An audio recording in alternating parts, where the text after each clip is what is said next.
Halo, Assalamualaikum warahmatullahi wabarakatuh. Perkenalkan, nama saya Cynthia Selanabila, NIM J41170101, Program Studi Kesehatan Masyarakat, Fakultas Ilmu Kesehatan, Universitas Muhammadiyah Surakarta. Indonesia sudah melakukan masa new normal. Sebagai masyarakat, perlu melakukan adaptasi dengan kebiasaan baru di tengah pandemi ini. Yang perlu kita pahami adalah adaptasi kebiasaan baru bukan berarti kembali ke kehidupan normal dan melakukan segala aktivitas sama seperti sebelum pandemi. Kasus COVID-19 di setiap harinya terus bertambah. Hingga saat ini sudah mencapai 121.226 dan yang meninggal sudah mencapai 5.593. Virus ini belum ditemukan obat atau vaksin yang dapat menyembuhkan atau mencegahnya. Maka dari itu, kita sendiri perlu melakukan pencegahan sedini mungkin untuk diri kita, keluarga, anak, orang tua, serta orang sekitar kita. Adaptasi kebiasaan baru sendiri merupakan proses bertahap yang tergantung pada situasi di daerah masing-masing. Di masa adaptasi kebiasaan baru, masyarakat diminta untuk selalu mematuhi protokol kesehatan dengan selalu menjaga jarak atau social distancing dan selalu menggunakan masker di daerah masing-masing. Wilayah zona hijau bukan berarti mutlak aman COVID-19. Resiko tetap ada walau lebih rendah daripada zona lain. Jika disiplin protokol kesehatan menurun, maka level resiko penularan akan naik kembali. Walau kita berada di daerah aman, namun kita tetap harus menjaga jarak dan menggunakan masker. Penggunaan masker merupakan bagian dari rangkaian komprehensif langkah pencegahan dan pengendalian yang dapat membatasi penyebaran penyakit-penyakit virus saluran pernafasan tertentu, termasuk COVID-19. Masker dapat digunakan baik untuk melindungi orang yang sehat atau dipakai untuk melindungi diri sendiri saat berkontak dengan orang yang terinfeksi atau mengendalikan sumber. Dipakai oleh orang yang terinfeksi untuk mencegah penularan lebih lanjut. Siapa saja sih yang perlu menggunakan masker? Yang menggunakan masker pada saat adaptasi kebiasaan baru ini yaitu seluruh masyarakat umum, baik yang sedang sakit batuk, pilek, atau sedang pulih dari sakit maupun yang sehat. Lalu bagaimana sih cara menggunakan masker yang baik dan benar?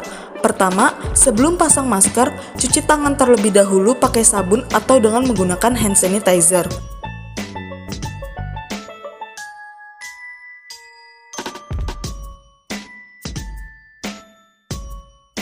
Dua, masker menutupi mulut, hidung, dan dagu.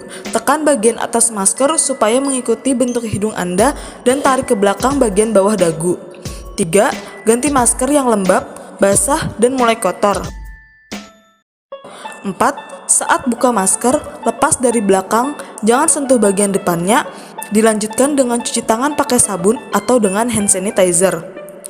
Masker medis hanya 1 kali pakai, buang di tempat sampah tertutup usai digunakan. Masker kain dapat berulang pakai, segera cuci dengan deterjen usai digunakan. Ingat, pakai masker bukan untuk hiasan dagu. Pakai masker harus yang benar. Menurunkan masker ke dagu justru berakibat bagian dalam masker terpapar kuman, virus, dan bakteri. Apakah face shield sudah aman digunakan tanpa menggunakan masker? Bagaimana nih menurut kalian? Kalau menurut gugus penanganan COVID-19, penggunaan face shield tanpa pakai masker saat keluar rumah tidak akan maksimal melindungi terhadap COVID-19. Face shield pengamanan tambahan, namun masker tetap wajib digunakan dengan benar menutupi area mulut, hidung, dan dagu. Selama berada di luar rumah, tidak hanya menggunakan masker saja, namun kita perlu melakukan jaga jarak dengan orang sekitar. Jaga jarak dilakukan 1 meter atau 6 kaki dari orang sekitar. Di masa adaptasi kebiasaan baru, kita perlu hindari 3R, yakni hindari beramai-ramai, hindari berapat-rapat, dan hindari ruangan. Apa sih manfaat dari selalu pakai masker dan jaga jarak dalam beradaptasi dengan kebiasaan baru di masa pandemik di daerah kita masing-masing? Berikut manfaatnya. Pertama, penurunan kemungkinan resiko pajanan dari orang yang terinfeksi sebelum mengalami gejala. Kedua, penurunan kemungkinan stigmatisasi orang-orang yang mengenakan masker untuk mencegah infeksi kepada orang lain atau orang yang merawat pasien COVID-19 di tempat non-klinis. 3. Membuat orang merasa dapat mengambil peran dalam membantu menghentikan penyebaran virus. 4. Mengingatkan orang untuk mematuhi langkah-langkah lain, seperti menjaga kebersihan tangan, tidak menyentuh hidung dan mulut, namun hal ini juga dapat memberikan efek sebaliknya. Adaptasi kebiasaan baru. Bersama lawan COVID-19 dengan selalu: pertama, pakai masker, jaga jarak, cuci tangan pakai sabun. 2. Jujur riwayat perjalanan dan penyakit pribadi. 3. Tidak memusuhi atau menstigma yang diisolasi. 4. Patuhi prosedur penanganan pasien dan jenazah. 5. Cermati dan selalu ikuti protokol kesehatan.